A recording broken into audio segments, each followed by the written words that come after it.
Hello, everyone. Welcome to Chasing a Murder Talking News. Please take a moment to subscribe, like, and make sure you comment your thoughts on the video you watched today. I do a lot of research, guys, a lot of work.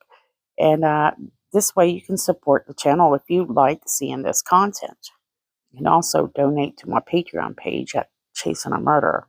We are on part 58 of Life Beyond the Grave, which is attached to this very sad case, the Vallow case, also Chad Daybell. And we will start off with this quick recap, because we're here to understand how this case got to where it did, and we're introducing some new faces today. Just remember, I'm not here to bash or to make anyone look bad. Today, we will be focused on visions and multiple probations. Chad Daybell and his family, Tammy, and his 5 children, they're living in Rexburg, Idaho. Chad Daybell has visions and they are growing. They strengthen as his support for the end days grow absolute. I would like to say that his family, his entire family, plays an important role in this end days that he preaches about. But he never really mentions his wife, Tammy. Only his 5 children seem to play an important role in this apocalyptic abroad. Apocalypse all over the world. Heavenly royalty, it seems. One of those visions, and we've shared this before, but on our recap, he goes to the Odin Temple. He's going there to pray and to contemplate his family's future. There, he is shown what he calls a special vision. In his vision, he sees 4 children, young adults dressed in church clothes. They are happily speaking to one another. And again, he says something seems missing when suddenly in skips another child. And he says, "Don't forget about me. Don't forget about me." An important quote you need to remember, because this is a quote that his future wife, Vallow, will use later when she shares her stories with groups, her visions. Though Chad states in his autobiography that he doesn't believe in reincarnation, that belief actually rides a fine, very fine line when he speaks about premortal lives or multiple lives in the near future. And during this time, Chad's been very careful not to step over the line. Multiple probations will actually play a huge role in this story. In fact, Eric Smith, who we're going to go into more details here shortly on, will actually write a book on multiple probations. And this is something that many religions actually believe in. During the beginning of 2016, Chad Daybell is collecting new faces to his team. Chad's multiple probation details become widely known among the preparedness groups, as well as the LDS members who are like Chad and are walking that fine line of the church doctrine or teachings. So, like I mentioned earlier, Eric Smith is going to be one of those first faces that we're going to discuss. So who is this guy? Let's do a brief overview.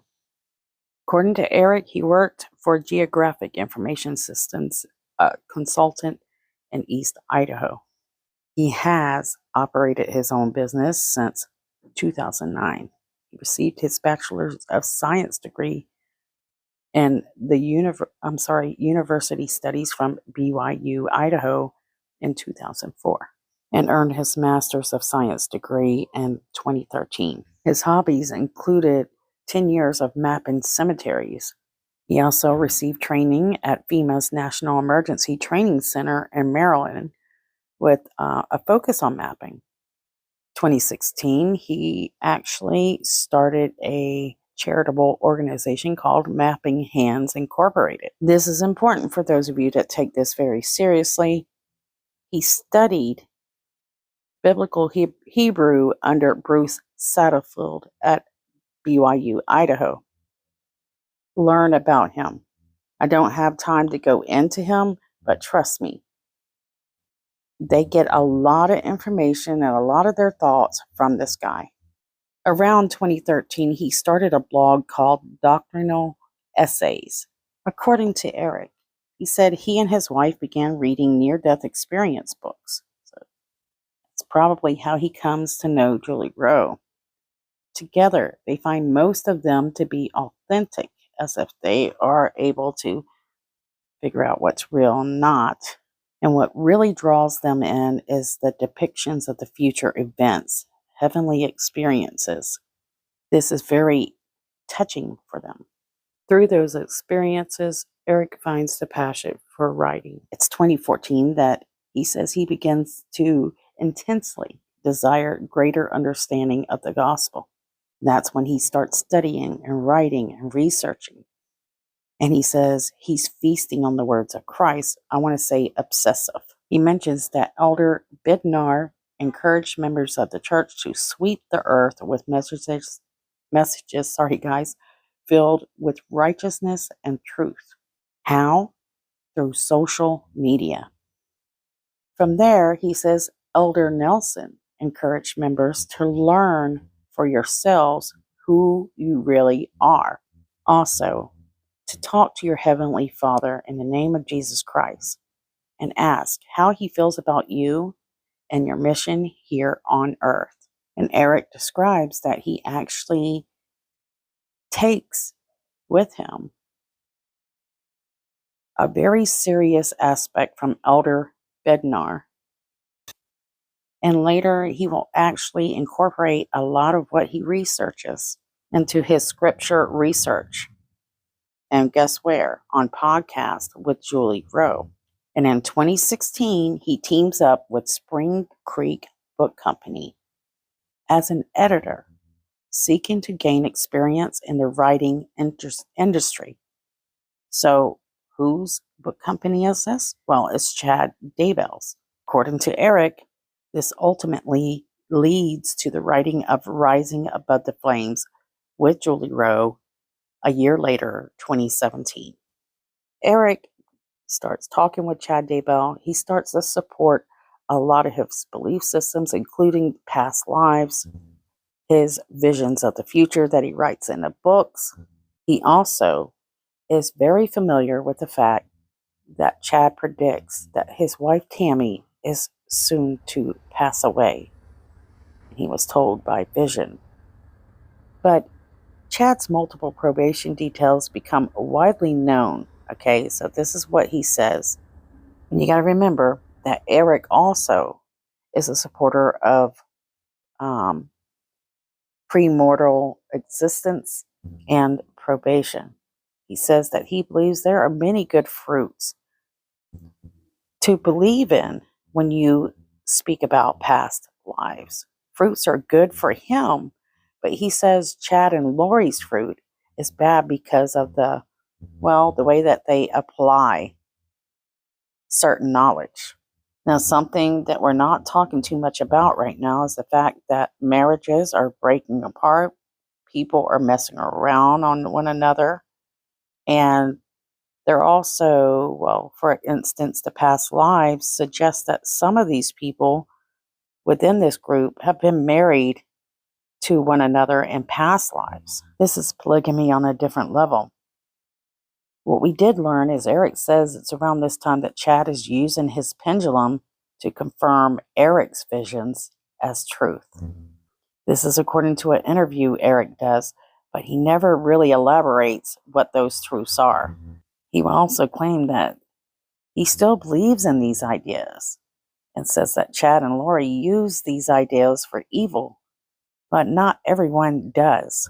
And Eric will actually continue to support these teachings and ideas and even defend them. Interestingly, Eric refers to life as a journey, very familiar to the guy I just mentioned earlier. He says that he and his friends learn a lot from others' mistakes so they can continue on in preparing for the second coming. His progress is very important. Referring back to this time, from 2021 or 2020, Eric claims that Chad is actually connecting with dark spirits to get what he wanted out of, what he wanted in life. But during this time, he didn't see that. He said during this time, he placed Chad on a pedestal, basically a throne, having a divine existence, let's say. And these multiple probations that he and Chad are interested in, as well as Julie, were known as multiple moralities. But was it an official part of the LDS doctrine? Well, some say no, while some say yes. A lot of it resonating from the Eastern religions and their teachings. And I'm going to tell you why Chad, Eric, and Julie and people like them, why they truly believe in mortal probation. And a lot of it has to do with the fact that when they research a lot of this stuff, it's being taught that these kinds of beliefs were only taught to the most enlightened disciples. This is according to John Pratt. And as I research this, it seems that Eric Smith has another idol, and it's that John Pratt. So you may want to look more into John Pratt yourself. I don't have time to go over all. There's so many people involved with how we got to where we are today. I do believe that Pratt was excommunicated. He's been involved with the gospel tangents, and one of the most harmful teachings is that he taught many people can bypass the prophet of the church and go straight to God for answers, and no need for prophets any longer, basically. So when you hear Julie Rowe talk and she says, well, my angels, 100% bypassing the prophet. She's not alone. Eric's doing it. Chad's doing it. Lori will start doing it. Hector Sosa, Jason Mao. Very, very dangerous. Anyways, Eric claims that he's like the founder of the past lives, but Chad basically took it over. The fact that Chad is telling all of these people that they have these special bonds from past marriages is like polygamy. Well, polygamy on steroids. A totally different level of it, indeed. But the people teaching this, well, they don't see it that way. They see it completely different. They don't see the harm in it. Eric says that he seeks certain answers through prayers, like most everyone in this circle. And since they are getting answers directly from the creator, maker, well, that's solid. And it seems, if someone tells you one thing, but your prayers return a different answer, well, you don't sweat what the answer is. Well, of course, it's from the creator. And it seems in this group of people, there seems to be a battle of answered prayers. What I found out is the creator only speaks to them alone, never together. So what I found out is Eric Smith reflects back on his young self as a rebel, but seems to be very blissfully unaware that he's still that little rebel and of his dark past. The things that he's researching in religion, especially attached to the LDS, well, these are things, like I said, they're walking that fine line. They're getting angelic whispers, and these are the highest authority. So here we go, guys. I did find some things this way, and it was through a podcaster. You should check him out, Sherlock Homeboy. I think you guys would like his commentary on the true hidden crime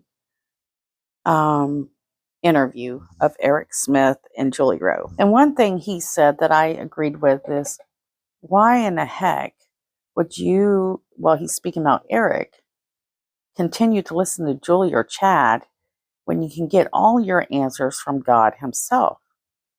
I mean, is that statement wrong? Absolutely not.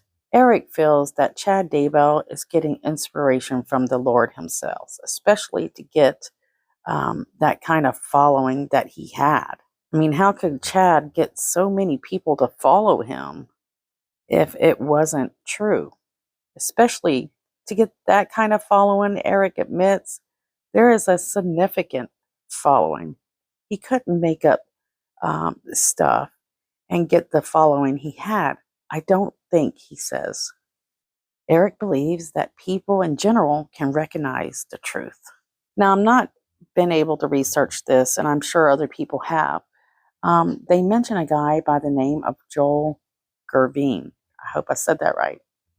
Supposedly, this was an associate of Chad Daybell's, and Chad Daybell had stolen a necklace from him, the same necklace that he uses, the pendulum, to get answers. So remember that. Now, I want to cover this now, and this is later on in the future that Eric shares this. We'll cover this a little bit. Hopefully, I don't forget to cover it in the future. It's around the end of 2018 and 2019. He's reaching out to Chad Daybell because they haven't been in contact like they used to be. He says at some point, he's just not getting any return or response from Chad Daybell. He said he talked to him 3 times that he can remember by text and phone call, but there was at one point he got to meet up with him with a few friends. They went out to go look at some sites, which that makes me curious of what he's saying because he doesn't share everything. Eric doesn't tell you the truth. And people who do not speak truth to you, hold secrets, that is not a good sign. He says during that time he noticed that Chad was quite different, that he was very withdrawn. It was a very big noticeable shift in his personality and his way. But at that time, he said he really didn't think anything about it because he thought maybe perhaps Chad was having a bad day. Now, we've heard Eric mention dark and light and actually use it in examples, but he says that this thought of light and dark and categorizing like the children and family members, light and dark at different levels, is all Chad's idea. What I notice about Eric is he likes to use people to gain information, to get a head start certain places he wants to be. And the fact that he said, he described himself as a rebellious teen that wouldn't think twice about flipping people off. And then today, he's more in tune to his light side. More of a philosopher, a man that seeks great knowledge. He believes that he's very intelligent and understands this world more so than we do. He was actually part of what we call the white tent gatherers. And in interviews, when people ask him about that, he seems awful afraid to admit that he did take part in, preparing and gathering and building these white tent camps. Maybe even ashamed, still being secretive and sneaky, which is not a good trait in my opinion. But they all are. I mean, all these preppers are that way. And this sure confidence that people like Eric and Julie and Chad have will turn to instant fear when someone directly asks them a question and are not prepared about it, especially when he was interviewed about the white tents and he was asked to explain what they were. So in my opinion, observing this interview, his answer was white tents are when people are closed out of their homes or cities and begin to gather. Does not go into details on that, doesn't elaborate whatsoever, which I think that's what most people are looking for when they ask that question. Eric admits that he and Chad believes that all these fictional books Chad wrote, well, they are not fiction, not at all. They are valuable visions of truth, and they're written in those books. So this gives you an idea, not downing Eric at all, but gives you an idea or a perspective of somebody on the inside talking to Chad about these books, that Chad does believe that everything he's writing in these books, while they're real, they're his predictions, they are his visions. And this gives us an opportunity to imagine how he might approach other people when he talks about these books. But again, Eric, when he's talking in these interviews, there's a lot of things he's holding back. Maybe it is because he's embarrassed or maybe afraid to share the fact that he still supports a lot of these teachings, especially when it comes to the second coming of Jesus Christ. No matter what, even after everything that has happened, Eric says that he believes that some of these things in Chad's books, well, they're true and they will come true. They will happen. And why does he believe in all this stuff? Well, he says he believes in Chad because he knows how Chad can tap into true insights. He believes that what Chad wrote in those books, even after Chad's arrest, a few years from now, have truth in them. However, he does seem to present himself in a way that he doesn't support Chad and his journey, but supports the fact that he might have gifts. Eric says that we will see some of these things come, but he says he is not hanging his hat on it, at least anymore, like he used to. He believes that Chad was tapping in to a legitimate source of truth. So there you go. You have a perspective of people who, in their lives, that's all they do. Their whole life is devoted to researching religion and things that are kind of considered taboo with religion. There's one thing you should understand, that Eric and Julie, they are very close, and they continue to be very close throughout the years. Meanwhile, you can see you've got these people that are looking up to Chad Daybell. And so you can imagine how he sees himself. He sees himself being put on this pedestal by the followers. And he enjoys having that pedestal underneath him. And what I notice, and it's so sad because when you speak to certain family members on Chad Daybell's side, a lot of them are not very friendly about Tammy Daybell, Chad Daybell's wife. And Chad doesn't seem to include her in anything, guys. This isn't me speculating or making it up. This is coming from witnesses like Julie Rowe and Eric Smith, who say they would go hang out with Chad and his family, but rarely seen Tammy. However, they all have this great love and respect for Chad's kids. And don't you wonder why that is? You got to remember that Chad Daybell has placed his kids on the pedestal with him. For some reason, Tammy never is allowed to be on that pedestal. And we can never understand exactly who Tammy is, what she went through, because she's no longer here. And some of Chad Daybell's family members have kind of put Tammy down, but you got to remember, look at how she's being treated. She must be in a horrible, depressed state. She has no one she's allowed to talk to. You got to think about it that way. She's not allowed to have her own life, her own resources and communication and friends. He seems to have total control over Tammy. She's not allowed to even play video games on Facebook. Based on my research of what we have at this moment, Tammy Daybell seems to be a servant of Chad. She's not invited to many of the outings and meetings and group gatherings. There was a time when Chad Daybell used to speak about Tammy and how exciting it was when they first got married, when they started making money and were able to buy the things they never could have before.